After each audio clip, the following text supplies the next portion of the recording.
Good morning. Morning. This is Caleb from Volvo Penta. Welcome, Caleb, to Lake Geneva. Thanks for having me. Happy to have you here on this beautiful day. It's going to rain, looks like, but we're out here on a boat today on a Volvo Penta Forward Regal LS9. This one has glass cockpits and everything in it, so we've got a great product here. Obviously, you guys sell this product to Regal, and then we sell it to our retail customers. Yeah. So Caleb, tell us how you guys started in the boating business, maybe what brought you to Volvo Penta, and how you kind of got into this whole career. Yeah, so I started with an extended service contract company that was using Volvo Penta, or that Volvo Penta was using at the time. And Volvo Penta employees kind of took me under their wing and asked me to start traveling to different boat shows, events like you're doing with them. And I kind of got ingrained in how they were using our product, and I fell in love with the marine industry at that time. And I think probably kind of started doing more of the travel with those guys and gotten introduced to all the boat builders and the dealers, and we've known each other for a long time through that type of stuff. And so once I did that, I stayed doing things with Volvo Penta from a third-party standpoint until 2020. Okay.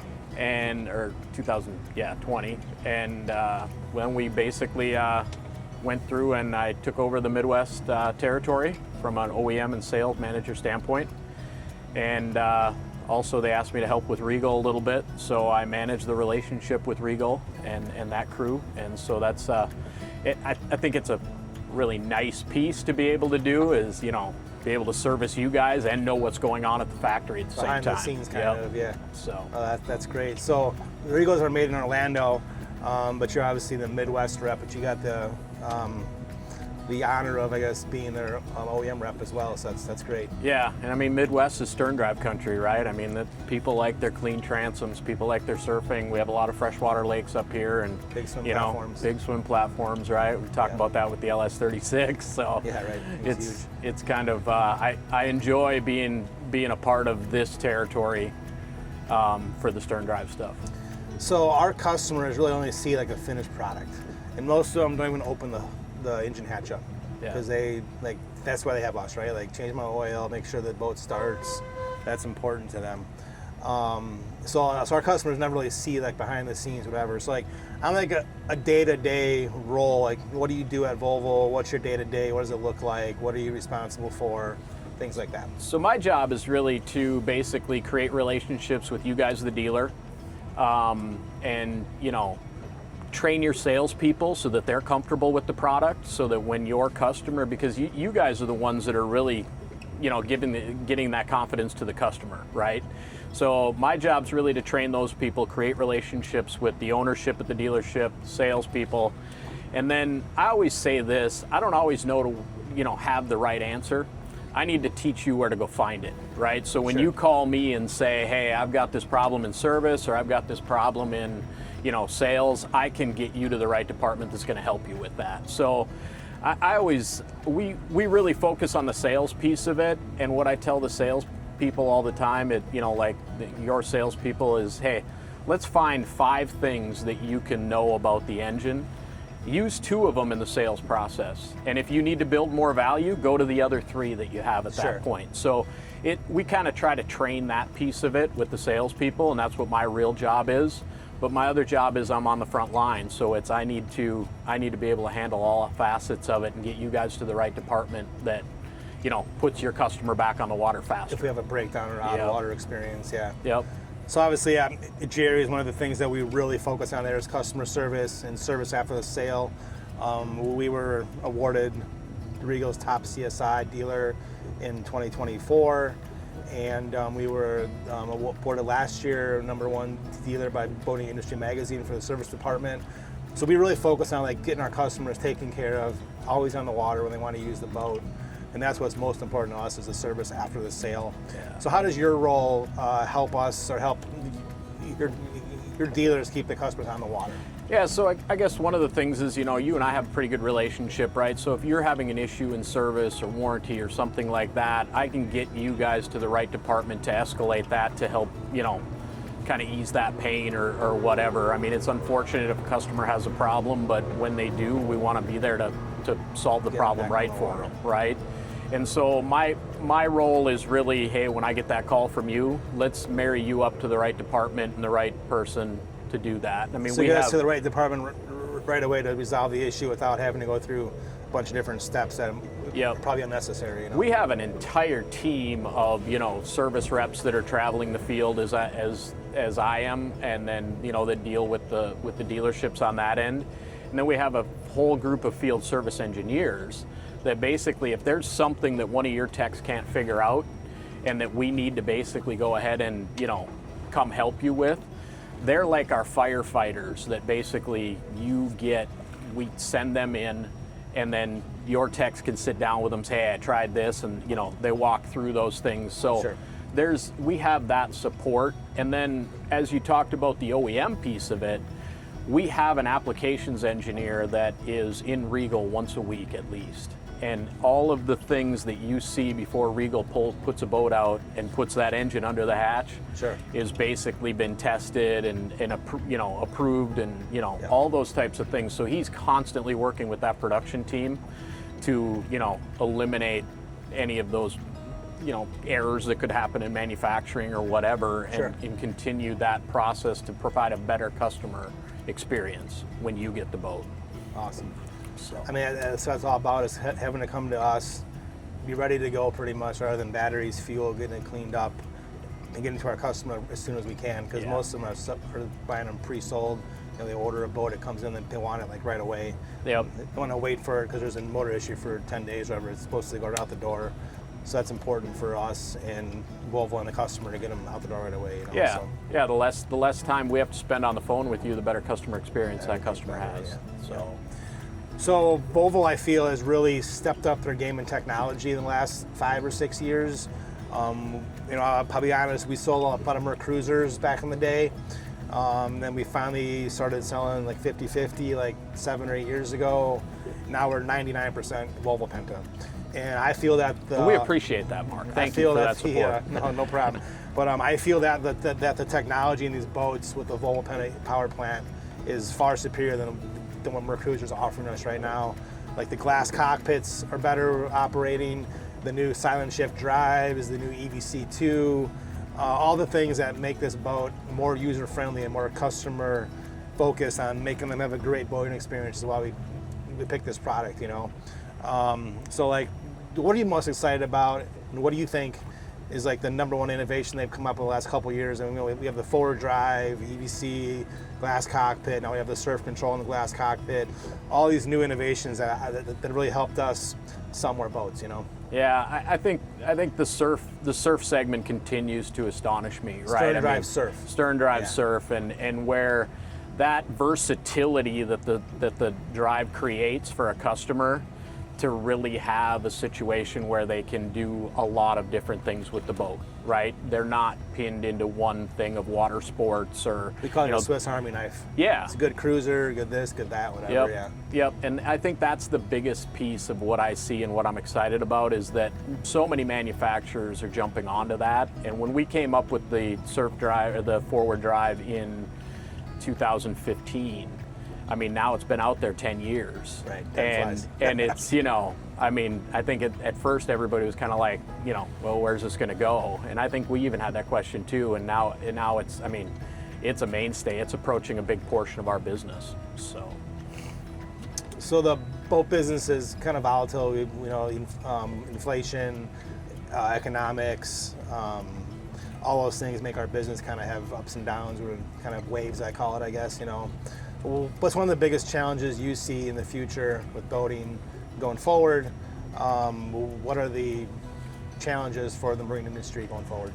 Well, I think one of the biggest challenges is how do we bring new people into boating? You know what I mean? I think you and I were on a couple focus groups in a summit that we were in, and I think the big thing we talked about was how do we get new people into boating, and that's looking at maybe some different engine platforms or some different features on the engine that we can that we can make more affordable for customers.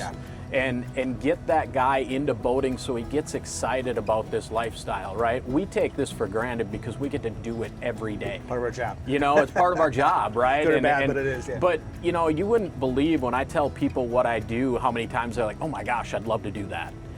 And it's people that don't own a boat, you know, and you're like, come down to the boat show, you know, and so I think it's all about getting more people into boating and what can we do from the innovations to do that. I think that's the one thing that I'm really excited about is how we can look at some of those things. Cost-wise, forget people. Cost-wise, yeah. You know? So then, what's an opportunity that you feel that we have coming up here in the future? A big opportunity in the boating industry? Well, I think one of the things you'll see with us is you'll see us into some new segments that we haven't been in before, which is really exciting, you know. Yeah. And I think the other thing is we're going to continue to innovate the sterndrive. You know, we are basically, we see ourselves as the only one that's making those innovations and putting those advancements through into this type of product. Yeah. And I think that will be a big portion of it. You know, we'll continue to look at new engine platforms as boats get bigger. You know, that'll force us to look to some new engine platforms. And let's face it, you know, I mean, talk about 10 years ago. Would you have ever believed we'd be sitting on a 29-foot single-engine boat? You know what I mean? Yeah. No. There's always twins. Yeah. Yeah. And here we are today. So I think that, you know, as those applications come forward, sure, you know, we'll continue to innovate that piece and look to different horsepower ranges that will help us provide our boat builders that avenue to build that product. And then the next thing is, you know, what can we do with that smaller builder as well, right? Is there small 19 or 18? Yeah, is there a market that we can help provide for that customer to get them into boating? And I think that's what we'll look at. So yeah, I mean, like Bayliner was great at doing that in the 90s. You know, there was a boat motor trailer package at the boat show for $10,000. Yeah, it's got the family out there for not a lot of money, and got them really interested in boating. And they come back for the bigger boat 3 or 4 years later. I call it two-footitis. So you went from a 20 to a 22 footer, 22, right? 24. Then to a 24, then to the 29. But yep, but just kind of keep the family into it and evolving. I think that's super important, is getting somebody on the water for not a lot of money to experience what boating's all about, you know. Yeah. And as their careers change or they get a better job, they can maybe afford to get a larger boat, you know, with more technology in it. Yeah, and as families get bigger, right? You know, I mean, once people, like, I love when people come down to the boat show with everybody they boat with and climb on the boat to see how they're going to fit in it. Fit, yeah. I mean, you know, if I'm a salesperson at that boat show, I mean, or a sales manager, I'm like, okay, you guys got to get up in there because this guy's ready to buy. You know, exactly. I mean, that's the key. You know, so. So you've already talked about some things that are coming up. Without giving any trade secrets, like what's one thing that you're excited about that's coming up in the future with Volvo? I think the new segments, obviously, that you know that you guys will see us in. You know, we'll continue to innovate things. I guess one of the features that I absolutely love is the easy drain. You know, great for our customers up here, yeah. Being in the Midwest, yep, it's just amazing how many people, you know, I mean, it used to be everybody would panic when we got that cold snap in September. That first 29-degree night or 30-degree night. And everybody'd panic and get their boat in. And then, you know, we come up here and guess what? It's 80 degrees in October and the leaves are changing. It's beautiful and we can't go out and be on the water. It's already winterized. Yeah, and I think for the easy drain to be able to extend that boating season for how easy that is to use. Pull a pin, push a button down, it drains the water out of the heat exchanger and the manifolds. Right? Yep. And from a service standpoint, right? I mean, if you have a bunch of people that have said, hey, listen, we're going back, our summer house is closed up, we're going back home, you know, and you got a whole bunch of boats on the lot that you haven't got to winterize yet. Yeah. It allows you to send a lot kit out there, press the buttons down on every one of them, and you know now that they've been protected from freeze damage, and you can get to those ones later. Great innovation. You know? Yeah. So I think it's not just to extend that boating season. It really helps you guys from a service standpoint because we have some unique challenges in the Midwest, right? We have 6 months of pretty tough boating here. And so we call it about 15 weekends, you know, and then it's like, okay, time to put it away. That's the end, But it makes our boats last up here a lot longer because of that too. We have boats up here that are 25 years old that look like they're still brand new. Because people keep them under a canopy, use them for 5 months a year, and they just really keep them in good shape, you know. And that was the other thing, when we went to closed cooling systems in all of our engines, all right, we upped the resale value of the engine because guess what? We're no longer pushing brackish water through all of those engine ports, right? That's great. That engine's completely, you know, running on glycol at that point, and the only thing we're using raw water for is to cool the manifold and the heat exchanger. So. That engine, I always tell people when they talk about using some of our Coastal Series boats in Florida or whatever, if they're in a dry stack and they get the, you know, the free flush out and everything else, that boat's going to look like it came out of Lake Geneva in 4 years, right? Because of that system. It's great, All those innovations have just have been great. So to wrap this up, I mean, you've been doing this how many years now? So I've been doing this job for roughly 6 years now. Yeah, with Volvo. But you've been in the boating industry for over 20 years. Yeah, over 20 years now. So what's like maybe like your number one memory on the water? If you had one, like what was your number one day on the water, like your best memory on a boat? I don't know. I mean, I have so many memories of being out with you guys on new product at dealer meetings, and you know, some of those memories that we get to, you know, go to Ocean Reef and, you know, drive a 38 surf out in the Gulf or whatever. I don't know that I have a, you know, one specific one with all the boat companies we deal with, but I will say one thing is the biggest memory and the thing that keeps coming me back to this industry is the people. I mean, the chance to create relationships with people like you and Eric and, you know, the people at Regal and everything else. I enjoyed that piece of it so much, and I still continue to enjoy those relationships. And if I were to ever look at another job, I would have to be able to say, hey, I'll only go to it because I could better these relationships with that other company. Because the people in the marine industry are so accessible, and they're extremely humble, and they all have the same goal, right? We all have the same goal to get that customer on the water, right? And I mean, you're selling memories that are made in a very small time on the weekend, right? And that, everybody has that same goal, and everybody has that same idea. Now, how we get there is completely different sometimes between different companies, but for the most part, we're all trying to get that customer on the water. That's what we all want. And so that's what I enjoy the most, is about the relationships in this industry that we get to, you know, you get to go out and be on them every day, right? And, you know, so we get to go to some cool photo shoots, right? And, you know, things like that, but at the same point in time, the relationships are the thing to stick with you every day. So. Yeah, I mean, that's what keeps me going in this business too, is letting these families we sell products to, with their families, create memories, taking their kids to their first water ski run or whatever it is, first time surfing, like all those cool memories. That's what kind of keeps me in this business too, is seeing these families really go get out on the lake and like enjoy time with their kids and their kids' friends on the boats, and they're like, that's what it's all about, you know? That's what's the most fun, is just seeing people enjoy the product. That, you know, relationships. And the other thing is too, is, you know, it's a huge partnership between us, the dealer, the OEM manufacturer. I mean, if I throw this engine off the dock, it doesn't float. Right. So, I mean, we all need each other in the whole scheme of things, and that's what's one piece of the puzzle. It's just one piece of the puzzle. And I think that's unique to our industry, right? You talk about the auto industry, and it's like everything's built here. You know, boats come in the form of barrels and boxes and are sent out in the form of a boat, and it's probably one of the coolest manufacturing concepts that, you know, that we have. The process is awesome. It's just awesome. It's all handmade pretty much, and it's I don't even know how to describe it. And it's all human resources that are doing it, right? I mean, there's some robotics to it, but for the most part, it's not so recently, it's human resources that are doing it. So, well, Caleb, thanks for your time today. Well, thank you. Appreciate coming down to Lake Geneva and hanging out with us for a day here and checking out our fun body of water we have here. It's probably one of the clearest lakes in the Midwest. We've got a really nice playground here for our customers to enjoy. Just an awesome body of water with awesome quality of the water, no seaweed, you know, great restaurants to go to.